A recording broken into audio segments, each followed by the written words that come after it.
यासीन से मौला ने कभी उसको पुकारा, हामीम को भी और को भी तासीन इशारा।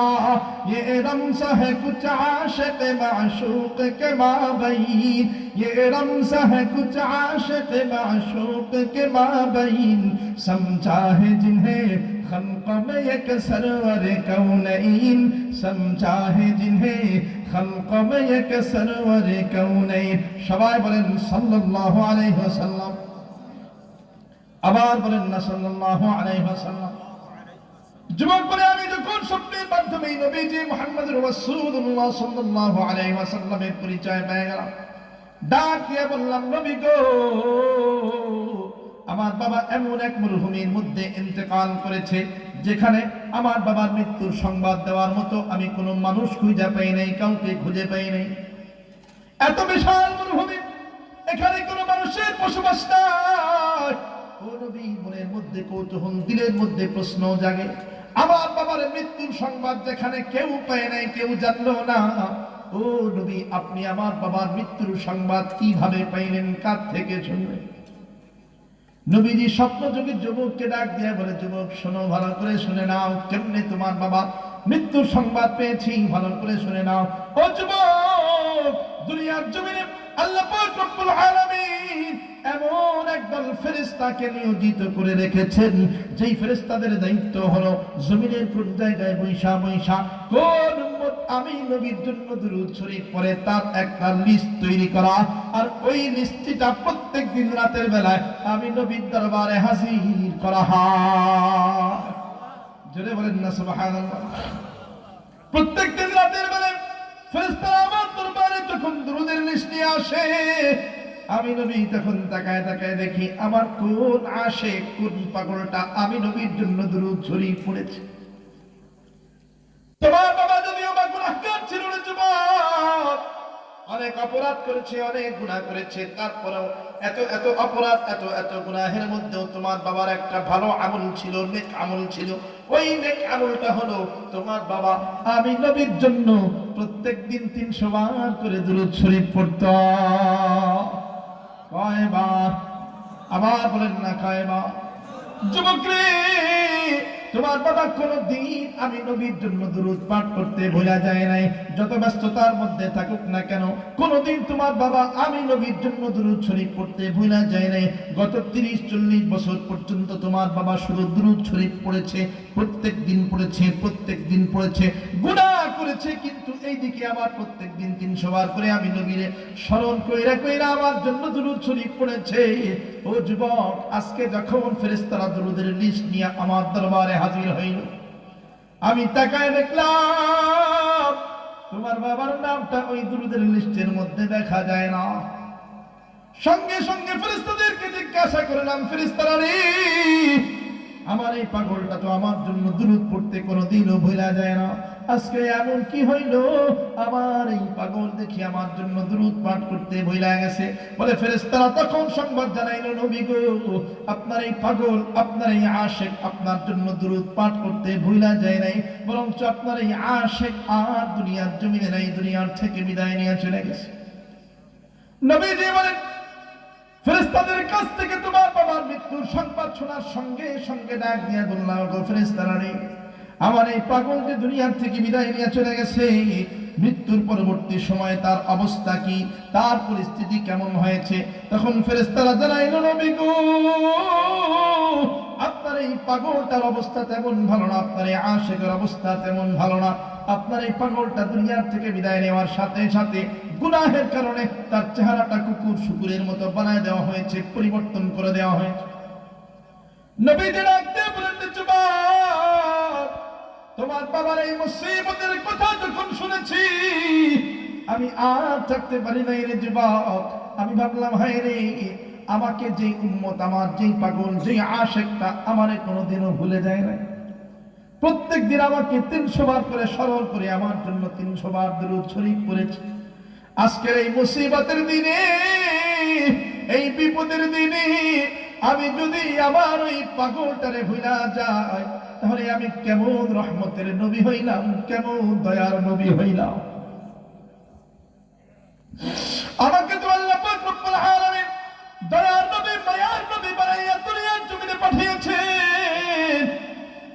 আমি যদি এই বিপদের সময় আমার আশিক ওই পাগলটারে ভুলে যায়, তাহলে আমি কেমন দয়ার নবী, কেমন মায়ার নবী, কেমন রহমতের নবী হইলাম।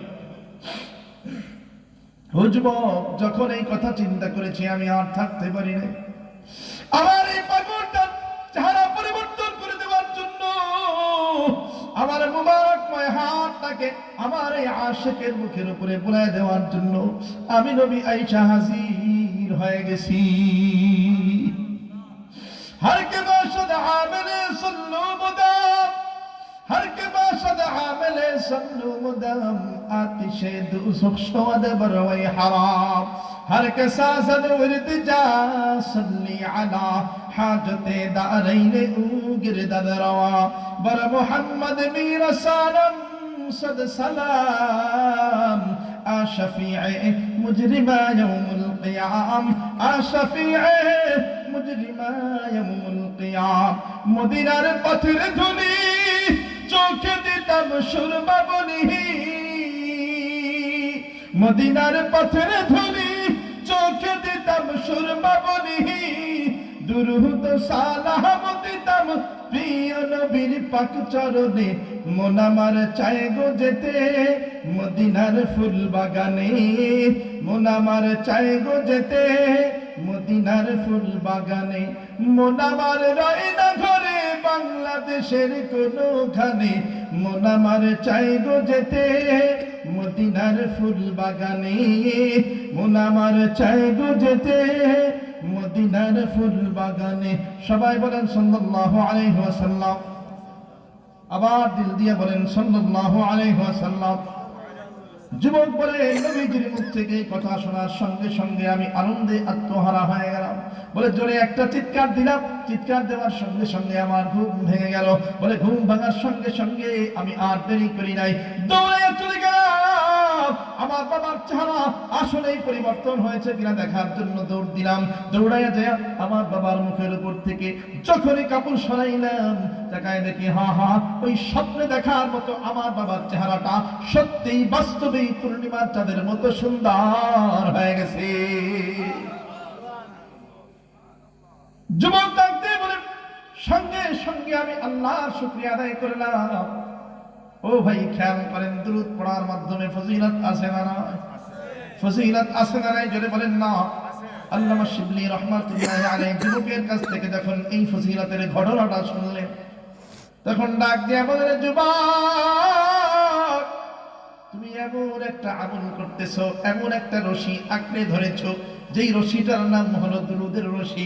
মানে এমন রশি আঁকড়ে ধরেছো, মানে এমন একটা আমল তুমি বেশি বেশি করে করতেছো, এমন একটা আমল তুমি করতেছো যুবক।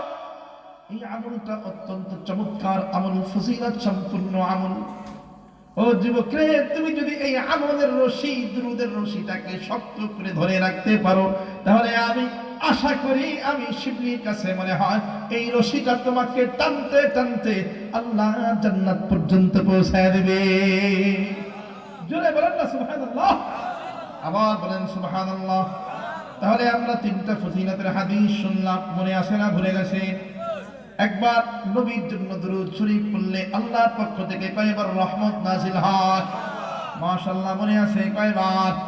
দ্বিতীয় হাদিস থেকে জেনেছিলাম বেশি বেশি দুরূদ শরীফ পড়লে কিয়ামতে কোথায় থাকা যায়? নবীর কাছে। মাশাআল্লাহ, জোরে বলেন না কোথায় থাকা যায়? 3 নম্বর হাদিস থেকে জেনেছিলাম কেউ যদি সকাল সন্ধ্যায় 10 বার করে 20 বার দুরূদ শরীফ নিয়মিতভাবে পড়ে, কিয়ামতের দিন নবীজির কি পাওয়া যায়? মাশাআল্লাহ, সবাই দেখে মুখস্থ হয়েছে? হ্যাঁ, এখন আসেন শেষ করে দিব, অনেক রাত হয়ে গেছে, বিশাল লম্বা হয়ে গেছে, শেষ করে দিব। তবে তার আগে খেয়াল করেন, আমরা তো অনেক রকমের দুরূদ জানি। আপনাদের মনে মনে প্রশ্ন আসতে পারে, হুজুর দুরূদের ফজিলত তো শুনলাম, ঘটনাও শুনলাম, হাদিসও শুনলাম, হুজুর কোন দুরূদগুলো পড়বো? আমরা তো অনেক রকমের দুরূদ জানি। প্রশ্ন আসে না? অনেক দুরূদ আছে। খেয়াল করেন, আমি 2-3টা হাদিস বলে শেষ করব। নবীজি হাদিসের মধ্যে অনেকগুলো দুরূদের কথা বলেছে। বুখারী শরীফ 3370 নম্বর হাদিস, নবীজি মুহাম্মদ রাসূলুল্লাহ সাল্লাল্লাহু আলাইহি ওয়াসাল্লাম এখানে একটা দুরূদের কথা উল্লেখ করেছে। সাহাবী বলেন, আমরা একবার বসা, খারাজা আলাইনা নবী সাল্লাল্লাহু আলাইহি ওয়াসাল্লাম, নবী নবীজি মুহাম্মদুর রাসূলুল্লাহ সাল্লাল্লাহু আলাইহি ওয়াসাল্লাম আমাদের মজলিসের মধ্যে আগমন করলেন। সাহাবায়ে কেরামের মধ্য থেকে প্রশ্ন আসলো, ইয়া রাসূলুল্লাহ কদ আলিমনা কাইফা নুসাল্লিমু আলাইকা, আপনাকে কিভাবে সালাম দিতে হয় সে ব্যাপারে আমরা অবগত আছি।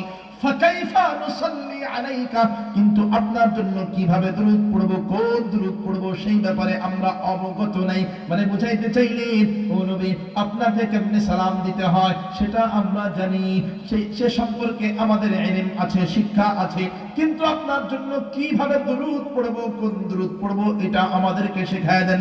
নবীজি মুহাম্মদুর রাসূলুল্লাহ সাল্লাল্লাহু আলাইহি ওয়াসাল্লাম সাহাবায়ে কেরামের উদ্দেশ্যে বললেন, কুলু, তোমরা সবাই বলো اللهم صل على محمد وعلى آل محمد كما صليت على إبراهيم وعلى آل إبراهيم إنك حميد مجيد اللهم بارك على محمد وعلى آل محمد كما باركت على إبراهيم وعلى آل إبراهيم إنك حميد مجيد পারেননি আপনারা? পারেন না? কে পারেন নাকি? পারেন সবাই? কারা পারেন দিকে হাত তুলেন তো।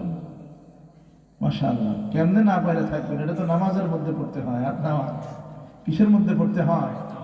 নামাজের মধ্যে পড়তে হয়। সবচাইতে উত্তম দুরূদ হলো এটা। কথা বুঝাইতে পারছি?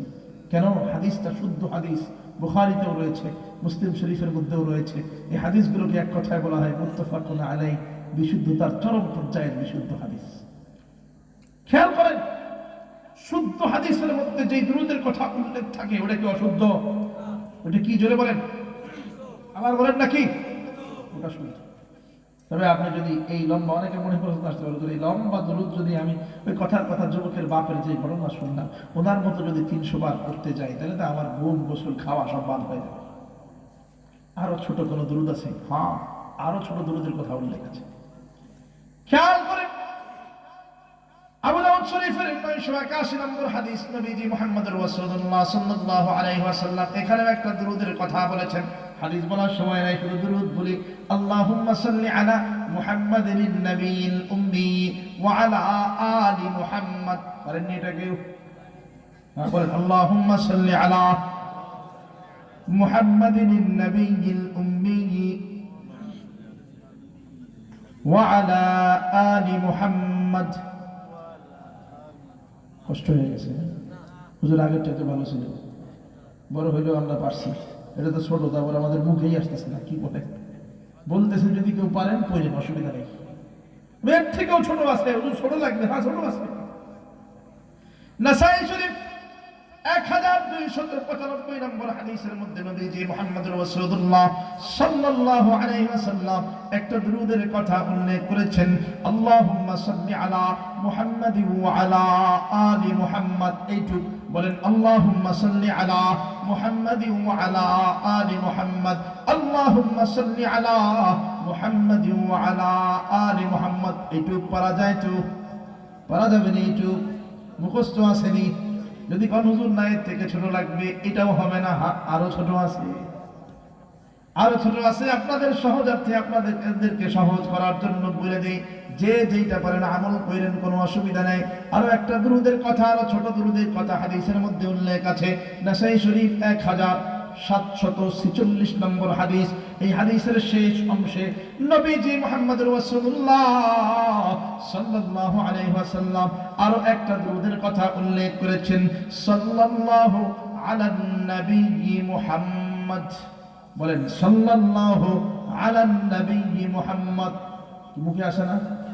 হুজুর যেটা মনে করছিলাম ওইটা না, মনে মনে কইতেছেন। হুজুর যেটা ভাবছিলাম ওইটা তো বলেন নাই, আর একটা বলে গেছেন। বলতেছি, খেয়াল করেন, একবার দুইবার পড়েন, সাল্লাল্লাহু আলান নবী মুহাম্মদ। একবার পড়লে আল্লাহর পক্ষ থেকে কয়বার রহমত নাযিল হবে? মনে আসেনি? পড়েন, সাল্লাল্লাহু আলান নবী মুহাম্মদ। পড়েন, সাল্লাল্লাহু আলান নবী মুহাম্মদ। একবার পড়ছেন তো 10 বার রহমত নাযিল হইতেছে, নাযিল হইতেছে। এরপর যদি বলেন না রে হুজুর এটাও হবে না, আরো সহজ চাই, আরো সংক্ষিপ্ত চাই, আরো সুন্দর চাই, আরো সুন্দর সহজ সংক্ষিপ্ত আছে, ওই যে সবচাইতে বেশিবার মুহাদ্দিসগণ হাদিস লেখার ক্ষেত্রে সবচাইতে বেশিবার যেই দুরূদ ব্যবহার করেছেন قال رسول الله صلى الله عليه وسلم বলেন সাল্লাল্লাহু আলাইহি ওয়াসাল্লাম। পারেন না কেউ আসেননি? পারেন না কেউ আসেন? তাহলে হাত তুলে ঝিলিয়ে দিই। পারেন তো সবাই? আমার তো মনে হয় একদম ছোট বাচ্চা থেকে নিয়ে বৃদ্ধ বাবাজি যারা আছে সবাই এই দুরূদ পারে। এখন কথা হলো, পারি তো সবাই, পড়ি কয়জন? পারি তো সবাই, পড়ি কয়জন? শেষ কথা, শেষ। আমলটা শিখাই দেওয়া যায়। খেয়াল করেন, একটা হাদিস বলেছিলাম, সকাল সন্ধ্যায় 20 বার পড়লে কিয়ামতের দিন নবীজির কি পাওয়া যায়? জোরে বলেন না, কি পাওয়া যায়? এখন খেয়াল করেন, বড় বড় দুরূদগুলো বাদ দিলাম, সবচাইতে ছোট যেটা সেটাই ধরি। এই সাল্লাল্লাহু আলাইহি ওয়াসাল্লাম পারি সবাই, মুখস্থ আছে সবার। এখন কথা হলো আপনি আমলে পরিণত করেন। কেমনে করবেন? ফজরের নামাজের পরে 10 বার, মাগরিবের নামাজের পরে 10 বার অভ্যাস বানাইতে হবে। খেয়াল করেন, আমি আরো সহজে বুঝাই। আপনি যখন ডান দিকে বাম দিকে সালাম ফিরান তখন পড়েন না আস্তাগফিরুল্লাহ আস্তাগফিরুল্লাহ আস্তাগফিরুল্লাহ? পড়েন না? আচ্ছা, এই ইস্তিগফার পড়তে কি ইমাম সাহেব শিখাই দিয়েছে? বলেন, শিখাই দিয়েছে? আপনার পাশের মুসল্লি কি মনে করাই দিয়েছে? এই পড়িস, মনে করাই দিয়েছে? অটোমেটিক মুখ দিয়ে বের হয়ে যায়। কেন বের হয়? অভ্যাস। কেন বের হয়? অভ্যাস হয়ে গেছে, পড়তে পড়তে অভ্যাস হয়ে গেছে। তো ইস্তিগফারের সঙ্গে এখন দুরূদকে যুক্ত করে নেন। শুধু বেশি না, একটা মাস একটু মনে কইরা কইরা, স্মরণ কইরা কইরা 10 বার 10 বার করে 20 বার, সকাল 10 বার, সন্ধ্যায় 10 বার, 20 বার দুরূদ শরীফ যদি একটা মাস মনে কইরা কইরা পড়তে পারে, নবীজি বলেছেন আদরাকাতু শাফাআতি ইয়াউমাল কিয়ামা, কিয়ামতে ওই দুরূদ পাঠকারী 10 বার 10 বার কইরা 20 বার দুরূদ পাঠকারী উম্মতের জন্য আমি নবী আল্লাহর দরবারে সুপারিশ করতে হাজির হই। এর চাইতে বড় পাওয়ার আছে? এর চাইতে বড় পাওয়ার আছে? বিশ্বাস করেন, এই কিয়ামতে আপনার পক্ষে দাঁড়ানোর মতো আপনি কাউরে খুঁজে পাবেন না। সেদিন নবীজি মুহাম্মদ রাসূলুল্লাহ সাল্লাল্লাহু আলাইহি ওয়াসাল্লাম আপনার আমার দরদি হইয়া আল্লাহর দরবারে উপস্থিত হবেন। নবীজি মায়ার নজর দিয়ে আপনার আমার দিকে তাকাবেন। মুহাদ্দিসগণ বলেছেন, নবীজি তাকানোর পরে যদি আপনার ঠোঁটের দিকে তাকায় দেখে ওই ঠোঁটের মধ্যে দুরূদের নূর চমকায়। নূর! আল্লাহকে ডাক দিয়ে বলবেন, আল্লাহ, বান্দা হতে পারে গুনাহগার, কিন্তু বান্দার দিকে তোমার কুদরতি নজর দিয়ে একবার তাকায় দেখো, ঠোঁটের মধ্যে দুরূদের নূর চমকাইতেছে। আল্লাহ এই ঠোঁটকে জাহান্নামের আগুন দিয়ে পোড়াইতে পারবে না। আল্লাহ পাক ডাক দিয়ে বলবেন, নবী, বুঝি আপনি ঠোঁটের অজুহাত দিয়া আমার কাছে এই উম্মতের জন্য সুপারিশ করতেছেন, আপনার সুপারিশ কাজকে ফিরিয়ে দেওয়া হবে না। আপনি যেহেতু সুপারিশ করেছেন, যান আপনার এই উম্মতকে জান্নাতি বানায় দেন। কথা শেষ। আমলটা শুরু করেন। আজকে হুজুর বয়ান করে গেছে, কালকে আমল করবো, এরপরে শেষ, এরকম না। আমলটা শুরু করে দেন। পারবো না ইনশাআল্লাহ? এখন আসেন লাস্ট কথা। ওই যে আমাদের আগে মাসুম বিল্লাহ ইলিয়াস ভাই বলে গিয়েছিলেন, আপনারা অনেকের মনে মনে এরকম একটা বিষয় থাকে যে আমরা প্রধান বক্তা যিনি বা প্রধান অতিথি যিনি, ওনার কাছে আমরা কিছু টাকা পয়সা দান করবো, অথবা কিছু সিমেন্ট নাকি লাগাইছে, ইট বালু সিমেন্ট, এগুলা আপনারা একটু মেহরবানি করে, অল্প মানুষ, গভীর রাত, দোয়া কবুলের সময়, আমি আলাদা করে কোনো কালেকশন করতে পারিও না, বলতেও পারি না সাজায় গেছে। আপনাদের যা মনে চায়, 500 টাকা, 1000 টাকা, এরপরে আপনার একটা রুমাল নিয়ে চলে যান, যে যা পারেন, 100, 200, 50, যে যা পারেন। আর যদি কেউ লেখাইতে চান 500, 1000, 2000, এখানে একটু বলেন, আমি দোয়া করব। কোনো নাম বলার দরকার নাই, আপনি দিবেন। নাম লিখবে কি? যদি বলেন না কে? আল্লাহর জন্য। এখন যে দান হবে, নাম বলার জন্য না, আল্লাহর জন্য। আমি মুসাফির, আপনার জন্য দোয়া করব, মুসাফিরের দোয়া কবুল হয়। এখানে যারা বসে আছেন সবাই আমিন বলবে।